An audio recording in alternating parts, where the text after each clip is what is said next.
Olá, tudo bem? Vamos iniciar mais uma live do Pedro Durão Convida, hoje com o seminário Business Compliance Empresarial. É uma honra tê-lo aqui no nosso canal e acompanhar nossos vídeos e lives, né? E fazer a audiência do canal Via Jurídica do YouTube. Estamos hoje aqui com um profissional com expertise justamente em compliance para pequenas e médias empresas. É o doutor e professor José Ricardo Santana Filho. Desde já lhe agradecer, viu, Ricardo, por você ter aceito esse convite e vir participar conosco e trazer uma palhinha aqui do seu conhecimento. Pois bem, está conosco aqui José Ricardo de Santana Filho.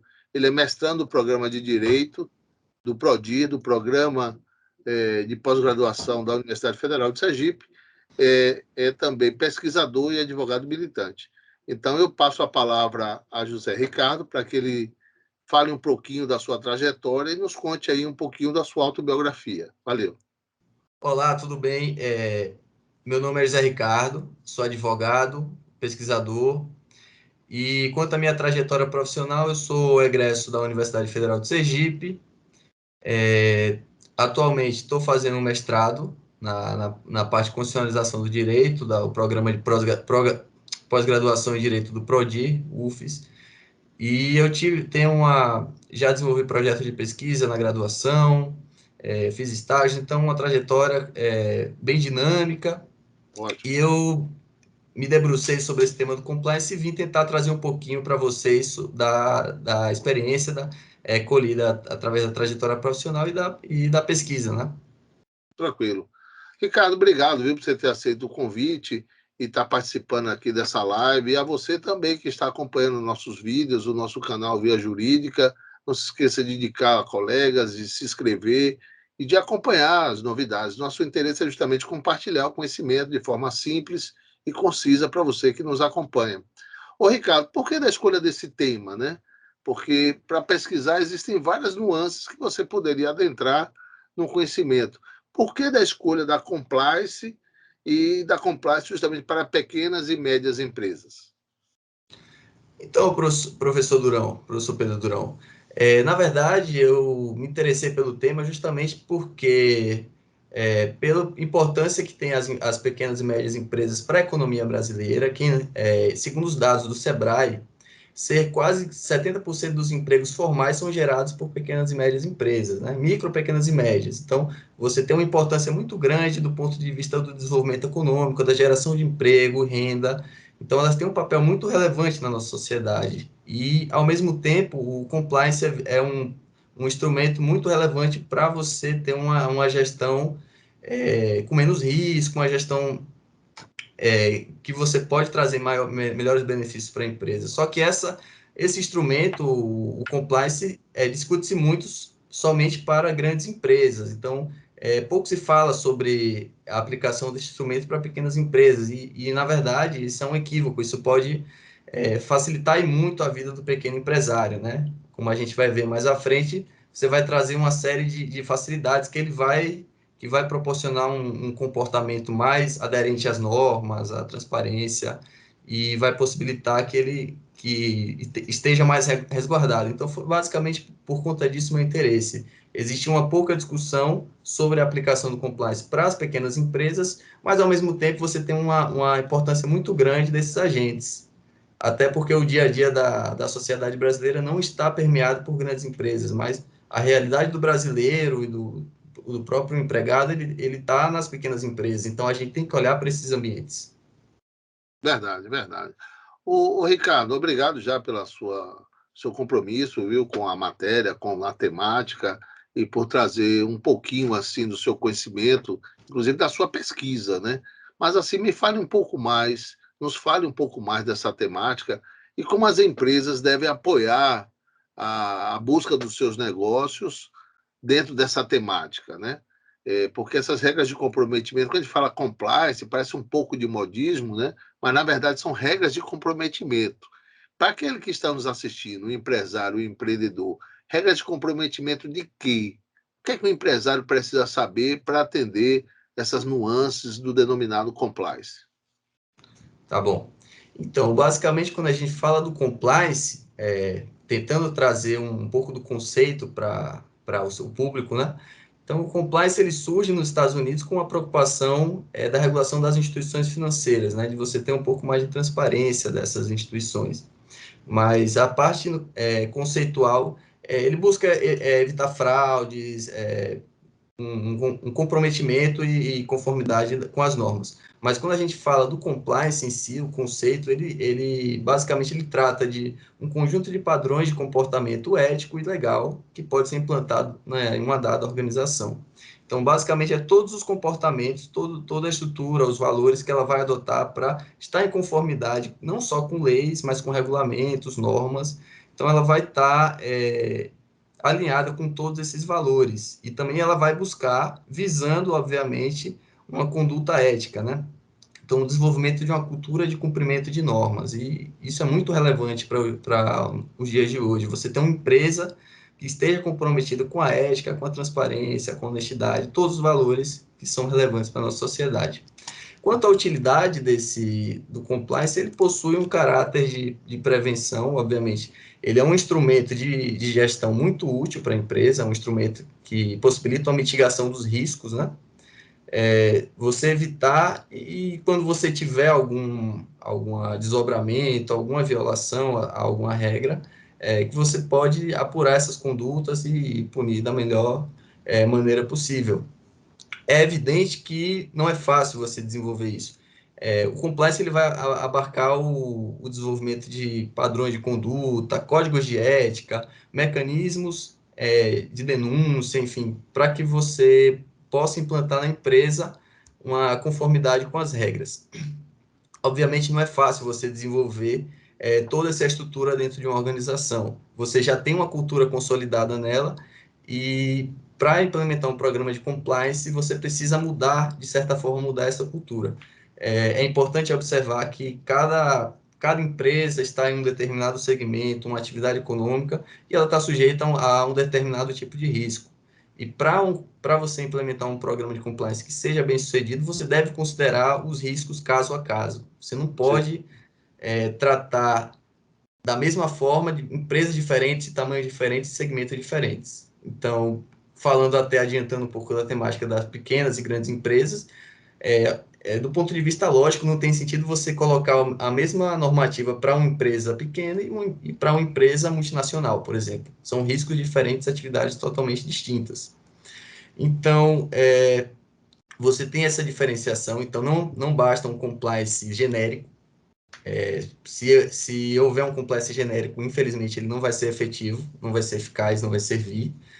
Ele tem que se adequar às especificidades daquela empresa, considerar os riscos, e, além disso, ele não pode ficar só no papel, né? Ele não pode ficar somente ali para inglês ver, como diz o ditado, né? Então, você precisa, de fato, de um comprometimento. Um dos princípios mais importantes, inclusive, do compliance é o comprometimento da alta administração para apoiar a implementação desse programa. Então, você precisa de um comprometimento da administração, da gerência, para que ele possa ser implementado. Você precisa de treinamentos para os colaboradores, então você tem todo normas, códigos de conduta, normas éticas, se você tiver alguma irregularidade, denúncias. Existem algumas empresas que falam, inclusive, da questão dos presentes que são fornecidos, contato com o agente público, no caso de empresas maiores, mas você tem... existe a necessidade de você considerar isso, todos esses fatores, para você implementar. E ele deve ser divulgado, devem ter treinamentos e você deve estimular todos os colaboradores a seguirem, né? Porque realmente não é fácil você mudar uma cultura de uma organização inteira. É um processo que vai demandar tempo, vai demandar esforço, mas que no final vale muito a pena. Quanto aos custos da implementação de um programa de compliance, existe digamos, um mito, assim, um mito de que seria uma coisa cara, né? Ele seria muito caro e que estaria adstrito a grandes organizações. Aqui eu cito um estudo elaborado por uma consultoria norte-americana que eles avaliaram 46 empresas multinacionais e entrevistaram 160 colaboradores, né? 160 pessoas que estavam em cargos de liderança nessas empresas. E eles chegaram à conclusão de que você ter um programa de compliance custa 3 vezes menos do que você não adotar nenhuma prática de não compliance. Então, você vai gastar 3 vezes mais com, digamos, danos à marca. Então, custos indiretos, não que você paga efetivamente, mas custos indiretos como danos à marca, ao produto, a processos passivos judiciais, a próprio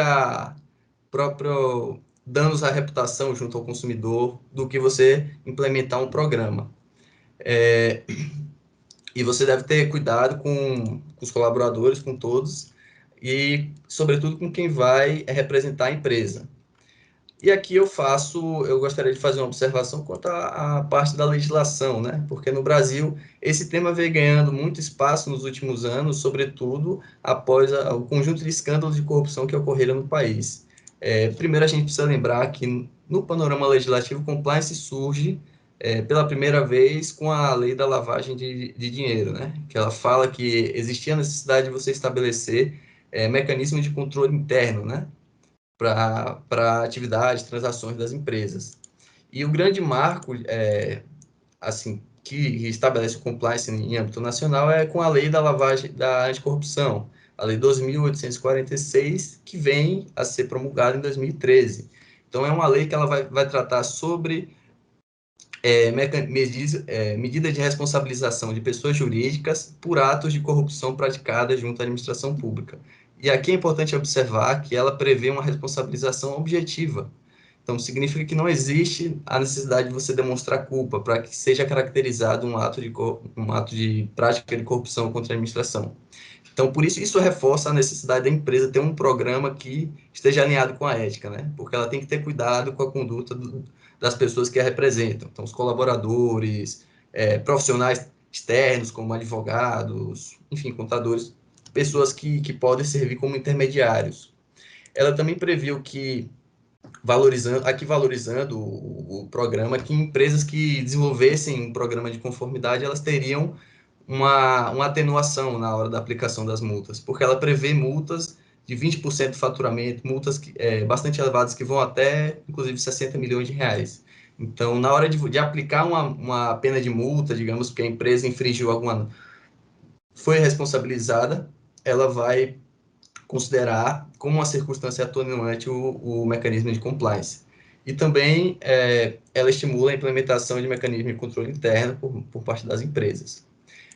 Posteriormente, o decreto 8.420, ele veio em 2015 para regulamentar as disposições dessa lei, porque ela não trata especificamente sobre o compliance, ela vai tratar sobre medida de responsabilização, como eu já falei, mas ela não vai tratar especificamente sobre o compliance. Então, esse decreto ele vai vir para regulamentar a lei, ele estabelece parâmetros para a implementação de um programa de compliance e de avaliação, e requisitos mínimos, né? E é interessante notar que, dentre esses requisitos, não vou citar todos para não ficar maçante, mas só interessante notar alguns que são destacados. Por exemplo, o que é colocado em primeiro lugar é o comprometimento da direção da empresa. Então, você ter comprometimento com a implementação de um programa de compliance. A adoção de padrões de conduta, códigos de ética, então, treinamento e divulgação do programa, a questão dos registros contábeis, que é muito importante você ter registros contábeis que estejam alinhados, que estejam em conformidade com as normas internacionais, para você garantir maior transparência para a organização, controles internos, enfim, medidas disciplinares, e também a questão do monitoramento, né? Então, canais de denúncia e você realizar o monitoramento desses programas, né? Isso tudo é muito importante porque ela traz alguns requisitos mínimos que podem ser aplicados. E ela vai considerar, inclusive, como parâmetros para avaliação a quantidade de funcionários, empregados e colaboradores. Então, a lei prevê os requisitos e depois... A lei não, o decreto ele vai prever os requisitos e depois ele vai prever alguns critérios de avaliação dos programas, né? Isso com base na lei de anticorrupção, só que, obviamente, a gente pode considerar essa lógica para outras searas, porque o compliance ele é aplicado para qualquer tipo de norma. Então, você tem a questão dos passivos trabalhistas, dos passivos tributários, e tudo isso, e todas essas questões da empresa, o compliance pode servir como instrumento para mitigar esses riscos, né? Então, você tem uma contabilidade estruturada, vai, obviamente, impedir que a empresa incorra uma infração tributária, vai impedir que ocorra alguma circunstância nesse sentido. E é importante, é até interessante, já entrando mais especificamente na parte das pequenas e médias empresas, ela prevê que, como critério avaliativo, no inciso 8 ela vai prever que deve ser considerado na avaliação se a empresa vai ser qualificada como microempresa ou empresa de pequeno porte, né? Então, isso é muito relevante para dizer que até o próprio legislador não, até o próprio regulamentador previu a possibilidade do compliance ser aplicado para pequenas de menor porte, não só grandes empresas. E aí, entrando mais especificamente nisso, a gente vê que é um mito considerar que a conformidade ela vai estar restrita somente a grandes empresas, até porque não faria muito sentido você exigir uma atitude ética, né, de comprometimento com as normas de grandes empresas e você deixar as pequenas e médias empresas que são a maioria, compõem a maior parcela da economia brasileira, você deixar elas de fora. Então, considerar que elas não teriam que seguir a ética, sob a justificativa de que elas teriam mais dificuldade, então que estaria em uma situação de mais fragilidade, não faria muito sentido. Quanto ao custo, como eu já ressaltei aqui, o custo vai estar associado justamente ao risco daquela atividade. Então, não faz sentido você botar um programa de compliance de uma Petrobras para uma empresa pequena. São atividades diferentes e riscos, matrizes de risco totalmente diferentes. As empresas menores, elas vão ter custos menores. E aqui há uma ressalva de que não é necessário você estabelecer todo um departamento para acompanhar essas medidas, um departamento de compliance específico, como fazem as grandes empresas. Elas fazem porque elas têm orçamento para tanto e porque existe uma necessidade maior. Então, existe um departamento, o compliance officer, que é o oficial, o funcionário da empresa responsável por acompanhar essas políticas, né? Então, ele vai fazer todo esse acompanhamento, mas isso, obviamente, isso vai ficar um pouco caro para as pequenas empresas, pequenas e médias, depender do porte, né? Mas a lógica, a atitude de conformidade, ela pode ser, sim, aproveitada. Não existe nenhum óbice quanto a isso. Alguns impeditivos que geralmente as pessoas pensam é que a empresa ela está lutando para sobreviver, então, portanto, ela não teria tempo para se preocupar com mais uma burocracia, né? Então, seria mais uma burocracia. E também existiria um medo por parte de pequenas empresas de perder competitividade. Então, por exemplo, se o meu concorrente ele não está seguindo essa linha, ele não tá adotando essas práticas, então, e eu vou me preocupar com essa burocracia, então eu vou perder mercado. Eu não vou ter a competitividade necessária para fazer frente a eles, né?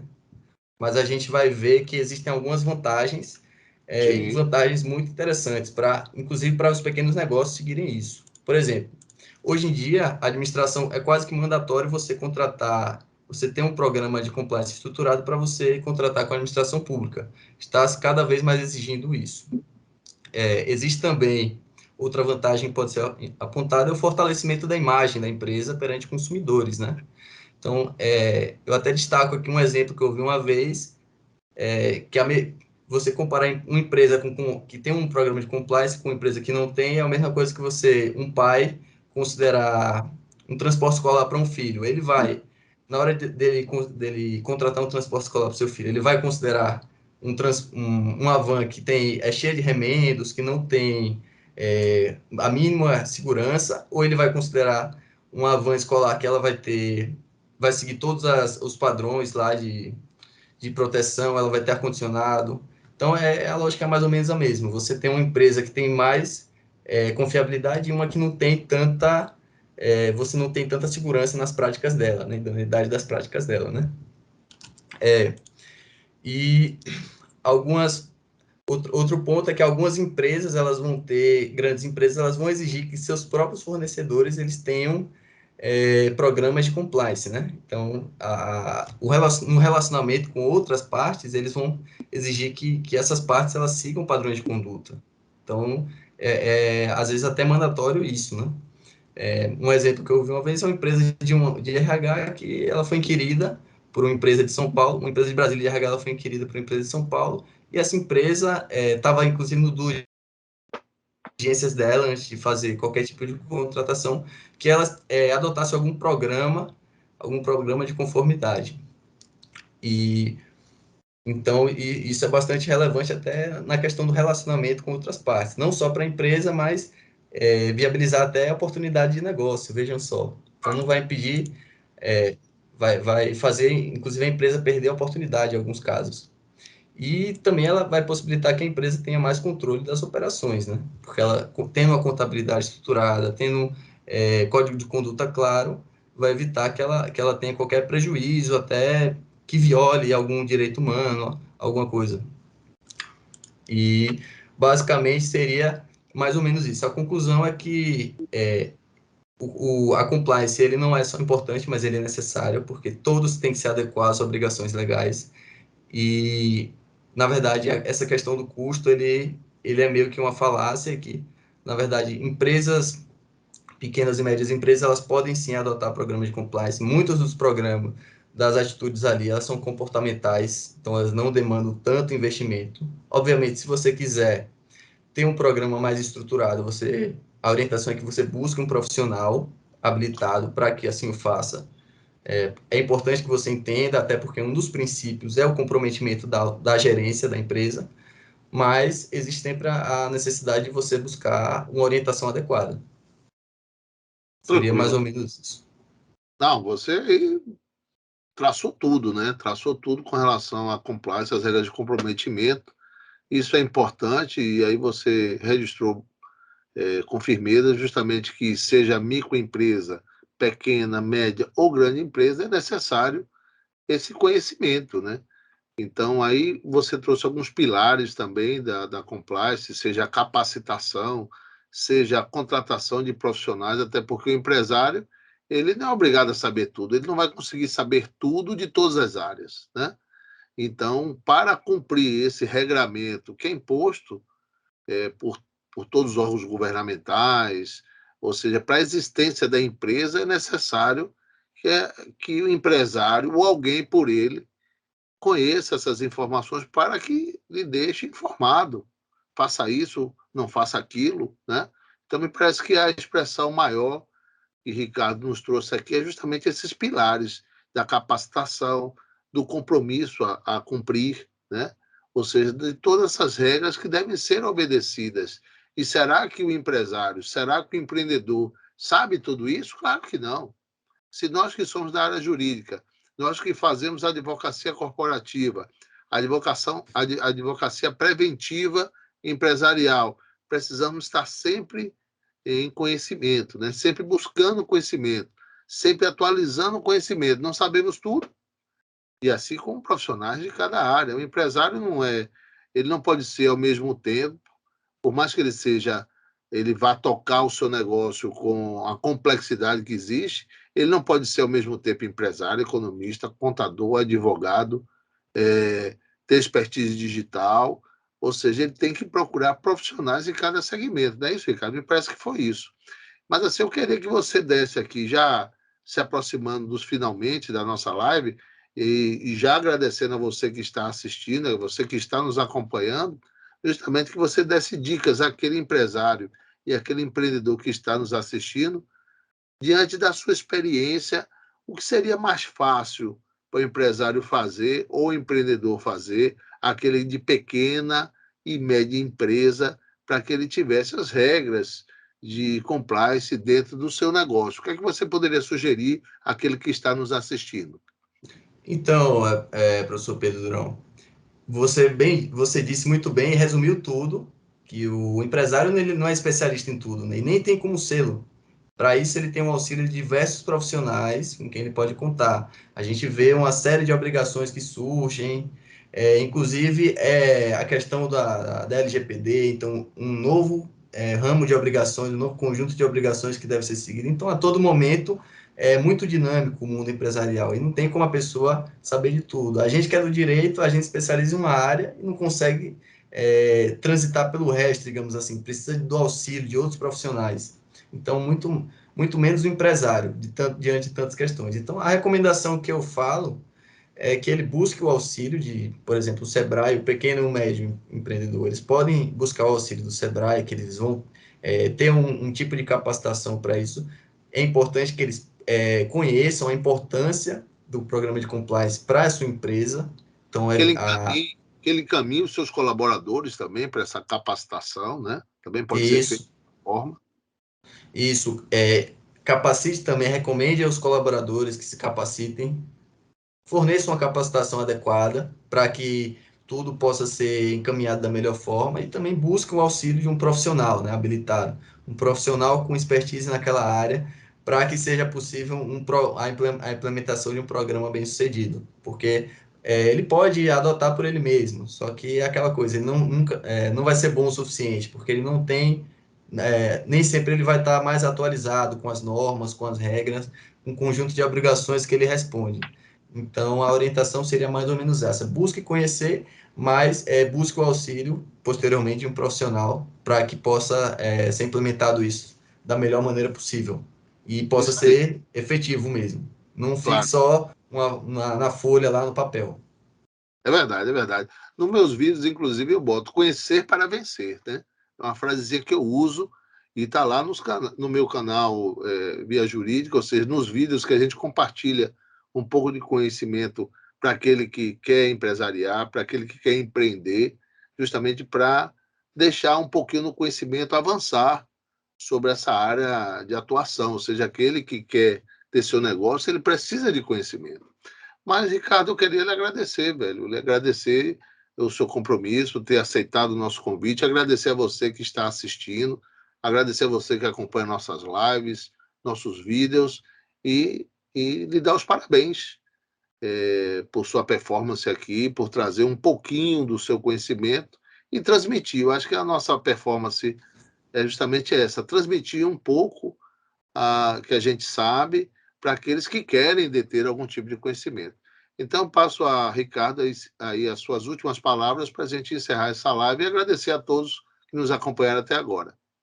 Então, inicialmente, gostaria de agradecer ao professor Pedro Durão pelo convite. É muito honrado em receber o convite. Inclusive, gostaria de registrar que é a primeira live que eu faço, nunca fiz nada parecido. Então, é sempre uma boa experiência, é uma grata surpresa que a gente tem Ótimo, aqui. está sendo ótimo. Isso, ótimo. E melhor ainda a oportunidade que eu tenho de passar um pouco do meu conhecimento, da minha experiência. Espero que tenha contribuído. Gostaria de agradecer a você que acompanhou até o fim e está buscando se atualizar. É Como isso o aí. professor falou, conhecer para vencer. Então, aqueles que persistem, que buscam, é o que vence no final, é o que eles conseguem. E por fim, inscreva-se no canal, tem que dar aquele aviso, né, professor? Aí é com o professor que é especialista nisso. Eu realmente tenho que me capacitar nessa seara aí. Tranquilo. Valeu, gente. Olha, Ricardo, brigadão, viu? Obrigado a você, obrigado a todos que estão nos assistindo. Valeu, viu? Um forte abraço. E até a próxima, hein? Obrigadão, Ricardo. Um Valeu. abraço, obrigado, professor. Tchau. Tchau.